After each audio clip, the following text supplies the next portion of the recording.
এজন ৰাজ্যিক তথ্য আয়ুক্ত, এজন বিশ্ববিদ্যালয়ৰ উপাচাৰ্য, মুখ্যমন্ত্ৰীৰ শুৱে বাৱে দুই ভাতৃ, সহজ হ'বনে শ্যাম কানুৰ শাস্তি? কিমান নিৰপেক্ষ হ'ব SITৰ তদন্ত?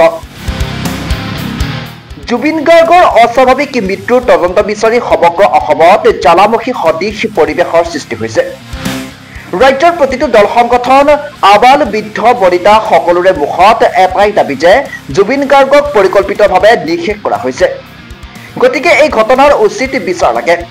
এই সমগ্ৰ ঘটনাটোৰ লগত নৰ্থ ইষ্ট ফেষ্টিভেলৰ আয়োজক শ্যাম কানু মহন্ত আৰু জুবিন গাৰ্গৰ মেনেজাৰ সিদ্ধাৰ্থ শৰ্মাক জগৰীয়া কৰিছে।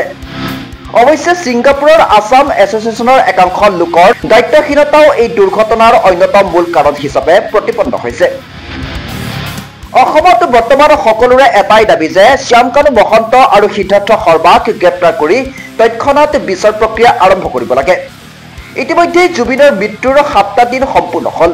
এতিয়াও দুয়োটা মূল অভিযুক্তক বিচাৰি উলিয়াব পৰা নাই গৃহ বিভাগে। অৱশ্যে বাতৰি নিশাৰ পৰালৈকে শ্যাম কানু মহন্ত কালি নিশা গুৱাহাটীত উপস্থিত হোৱাৰ খবৰ ওলাইছে। ইতিমধ্যে অসম চৰকাৰে SIT গঠন কৰিছে। এই SITয়ে তদন্ত কৰিব সম্পূৰ্ণ বিষয়টো।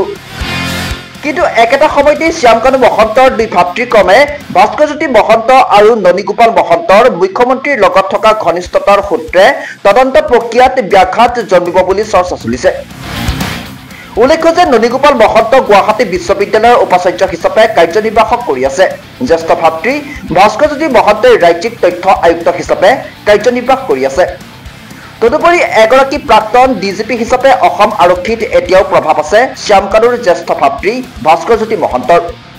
তেনেদৰে সিদিনালৈকে মুখ্যমন্ত্ৰীৰ শিক্ষা উপদেষ্টা হিচাপে কৰ্মৰত আছিল আন এজন জ্যেষ্ঠ ভাতৃ ননীগোপাল মহন্ত। জুবিন গাৰ্গৰ ঘটনাৰ সৈতে ভাস্কৰজ্যোতি মহন্ত অথবা ননীগোপাল মহন্তৰ কোনো ভূমিকা নাই।